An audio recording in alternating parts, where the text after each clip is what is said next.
Today we're diving into a story where science, paranoia, and human cruelty collide.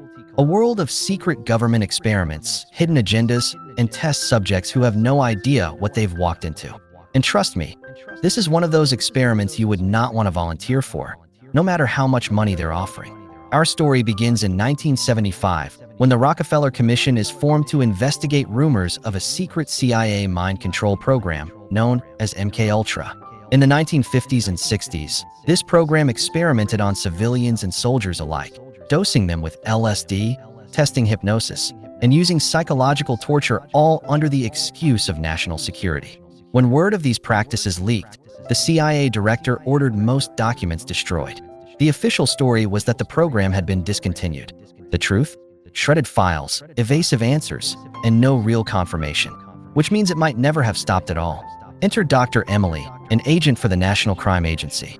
Emily specializes in military psychology. She can read body language like a book and detect lies in an instant.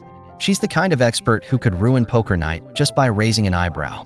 One day, Emily is summoned by Dr. Phillips, a man whose research she has often cited in her own work. At first, she assumes this is just a professional courtesy. Instead, Phillips invites her into something much darker, a classified project that doesn't officially exist. She signs a contract, and he reminds her that the room and the tapes she's about to see cannot be acknowledged. The tape begins. On the screen, Emily sees a plain, sterile white room with 4 chairs bolted to the floor and a single table. Then a nurse ushers in the first subject, a young woman named Carrie. She's given a questionnaire filled with odd and unsettling questions, such as, which holiday would you cancel? Carrie frowns, but tries to take it seriously. When her pencil breaks and she asks for another, she receives no response. Only when the next subject enters does a fresh pencil appear, as if by magic. The second subject is Tony, who notices right away that the furniture is screwed to the floor. He flips through his questionnaire and finds another disturbing question. What would you give up 5 years of your life for? Not exactly a cheerful survey. Next comes Crawford, who plops down directly across from Carrie, making her visibly uncomfortable. Unlike the others, Crawford blazes through the questions quickly, almost carelessly, as if none of this matters. Finally, Paul enters and chooses the chair farthest away from everyone else. As they work, Crawford grows impatient with Carrie's hesitation and starts offering her help in a condescending tone. Emily observes from her side of the glass, telling Phillips this is a classic example of hierarchy and subordination. She's seen this dynamic ruin relationships in her own experiments. Phillips simply replies that this will be much more complex. Once finished, Crawford casually tells Carrie he often signs up for experiments like this because he needs the money. Usually he gets $50 to $100, but he thinks this setup looks fancier, so maybe the payday will be bigger. He has no idea how right and wrong he is. A voiceover suddenly announces that Mother is coming in. Phillips himself enters the room and introduces himself as the supervisor. He confirms that everyone is an American citizen of sound mind and participating willingly. He explains that they'll be testing the nature and limits of the human psyche. The test will last 8 hours, be divided into 4 phases, and they will each be paid $250. Seems fair enough until he drops the twist. With a smile, he tells them that each phase will eliminate 1 person. But not to worry, he assures them, no matter the order, they'll all be paid the same. Sounds like a generous severance package for the afterlife. If you enjoyed this recap, don't forget to like, comment, and subscribe for more stories like this. He asks for a contact number from each subject. Paul says he doesn't have one, which already sets him apart. Then Phillips collects all their personal belongings, including Tony's phone, even though Tony protests that he's expecting a call from his girlfriend. And then, in a moment that flips the room upside down, Phillips gently asks Carrie for her name. She replies, and without warning, he grabs her face and shoots her point blank in the head. Just like that. No hesitation. Carrie collapses lifelessly as Phillips calmly leaves and locks the door behind him. Panic explodes.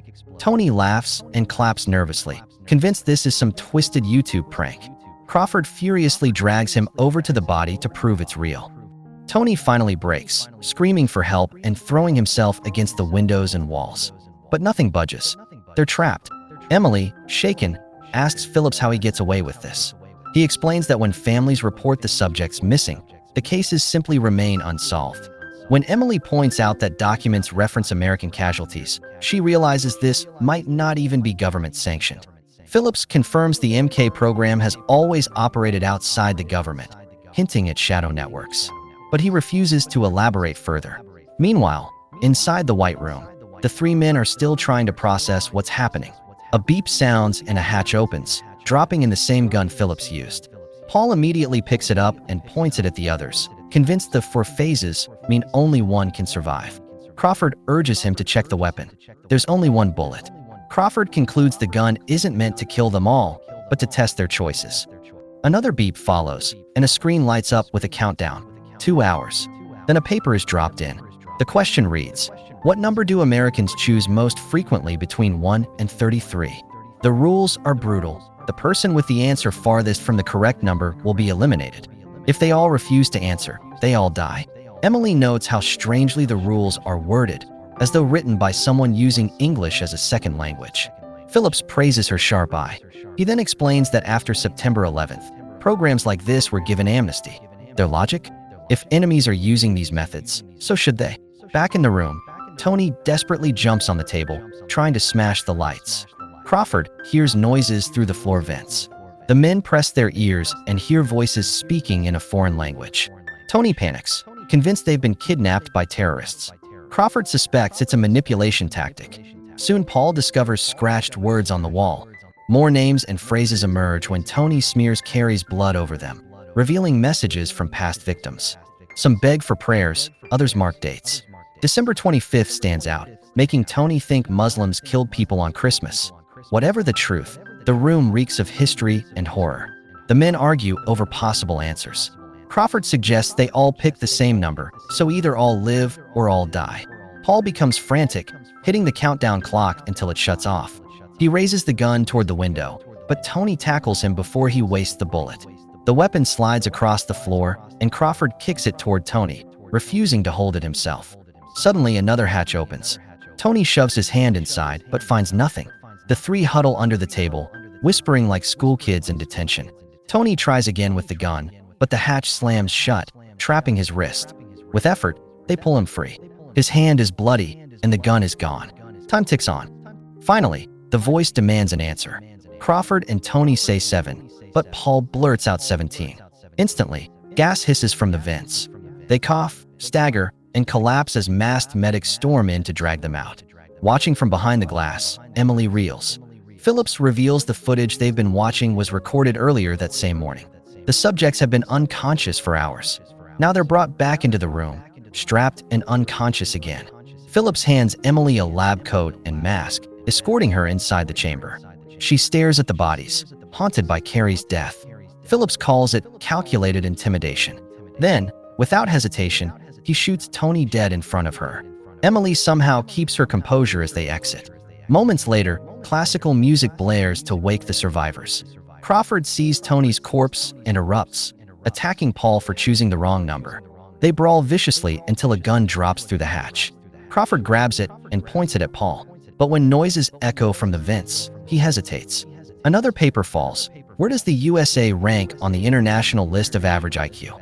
Rules: the person farthest from the truth dies. If they match answers, both die. Crawford secretly notices a hint on the paper.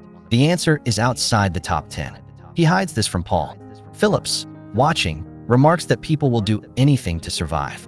Emily excuses herself to the bathroom and vomits, her facade cracking. In the room, Paul breaks down again, apologizing for before. Crawford doesn't believe him. The scientists play recordings of Muslim prayers through the vents, further destabilizing them. Crawford drags Paul under the table, whispering about escaping and exposing the experiment. But microphones pick up everything. Phillips casually explains to Emily that the outcome was predetermined based on their questionnaires. Meanwhile, Crawford grows desperate. He climbs onto the table, smashing the overhead lights until glass rains down. Paul uses the distraction to grab the gun. Crawford leaps and claws his way into a vent, with Paul pushing his legs. Suddenly, the door opens and scientists enter, tasering Paul into unconsciousness. Crawford keeps crawling through the ductwork, desperately trying to reach the roof. But scientists are waiting. They gas him through the grill, and he slumps into darkness.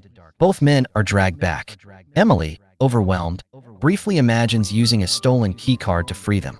But in reality, she just stands frozen as Phillips takes the card back, telling her she's not ready. Emily finally pieces it together. The goal is to force subjects into apoptosis, a biological term where cells willingly self-destruct for the greater good. In human terms, creating people willing to sacrifice themselves on command. The ultimate weapon. The clock ticks down. Crawford, bloodied, lies to Paul, telling him the answer is 5. He convinces Paul to play along with the plan, covering himself in blood to slip past security. Paul sobs, refusing, but eventually agrees to at least try. When time runs out, Paul panics, turning the gun on himself. In a tragic, horrifying moment, he pulls the trigger, embodying apoptosis. But before his body hits the floor, scientists storm in and shoot Crawford first. Paul screams, thrashing as they drag him away. Phillips tells Emily that only 1 in 20 ordinary people passes the experiment. Those rare survivors, groomed into civilian weapons, suicide bombers manufactured by the West to fight fire with fire. Later, Paul wakes, disoriented. Phillips congratulates him as a patriot. Paul bolts, searching for escape, spotting Emily through a glass window. He begs her for help, but instead of saving him, she locks the door to guide him toward the next phase. His curses echo as he pounds on the steel. Guards and scientists orchestrate his path, closing doors until he's funneled into a room filled with other survivors. A voice crackles over the speaker. Phase 1 complete. Welcome to Phase 2. And the screen fades. This is where the story leaves us, with more questions than answers. The experiment isn't about finding the strongest. It's about creating the most obedient, the most self-destructive, the perfect disposable weapon. A chilling mirror to real history, and a reminder that sometimes the scariest conspiracies are the ones closest to the truth. Thanks for watching. Make sure to subscribe and turn on notifications so you don't miss the next breakdown of stories just like this one. And remember, if anyone invites you to a psychology experiment for easy cash, maybe just don't.